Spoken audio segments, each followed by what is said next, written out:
Semuanya, Assalamualaikum warahmatullahi wabarakatuh.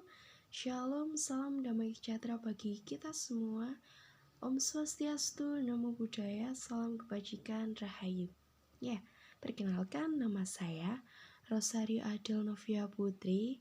Saya biasa dipanggil Ocha dengan NPM 2204 04 01 0088.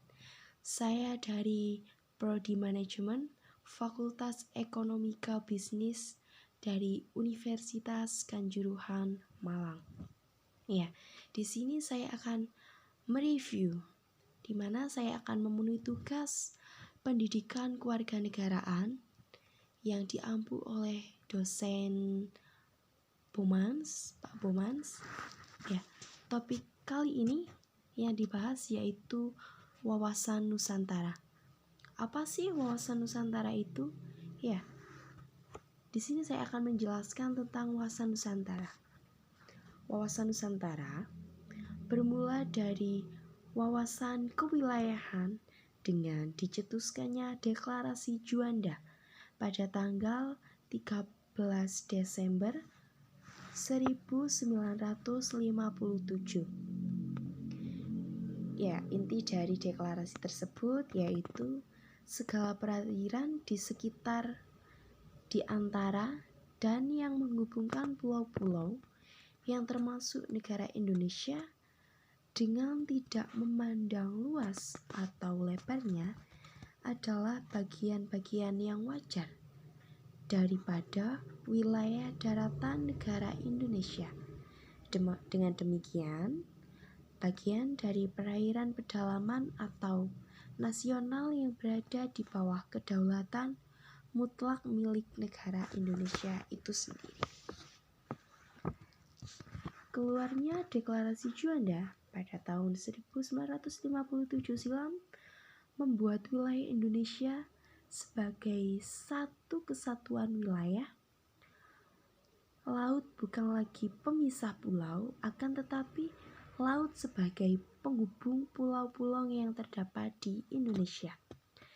Melalui perjuangan di forum internasional, Indonesia pada akhirnya diterima sebagai negara kepulauan berdasarkan hasil keputusan Konvensi Perserikatan Bangsa-Bangsa tentang Hukum Laut atau biasa disebut dengan UNCLOS atau UNCLOS pada tahun 1982.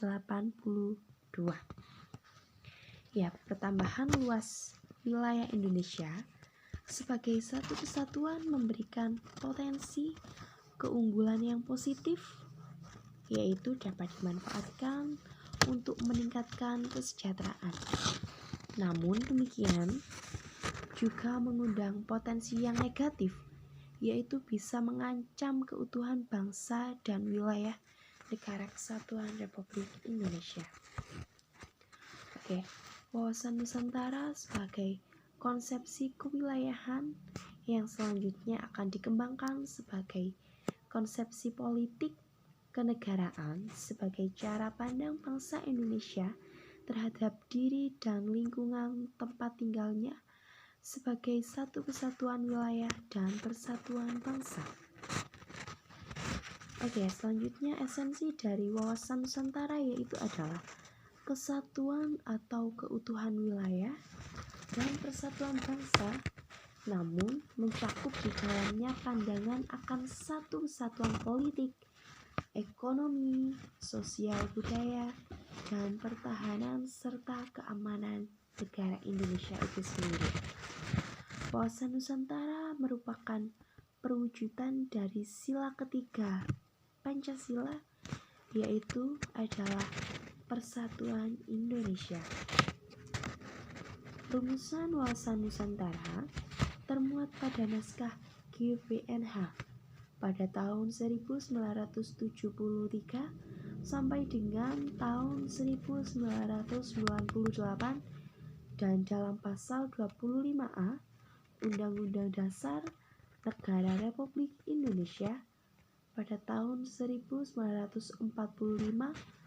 Menurut pasal 25A Undang-Undang Dasar Negara Republik Indonesia 1945, Indonesia dijelaskan dari aspek kewilayahannya merupakan sebuah negara kepulauan.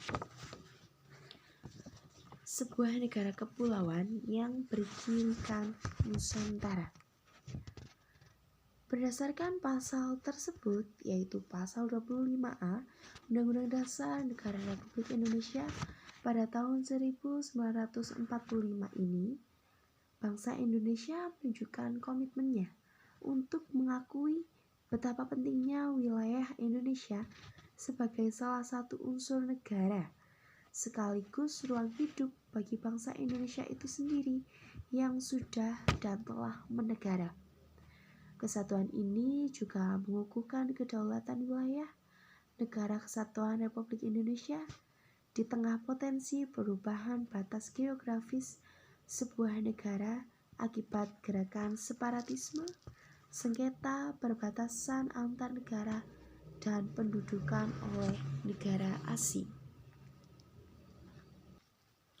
Oke, baik semuanya, itu tadi merupakan penjelasan atau review dari materi yang sudah diberikan oleh dosen pengampu kami yang berjudul Wawasan Nusantara.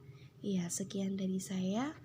Apabila ada salah kata atau ada kekurangan atau ada kata yang kurang berkenan di hati teman-teman, saya mohon maaf dan selamat malam.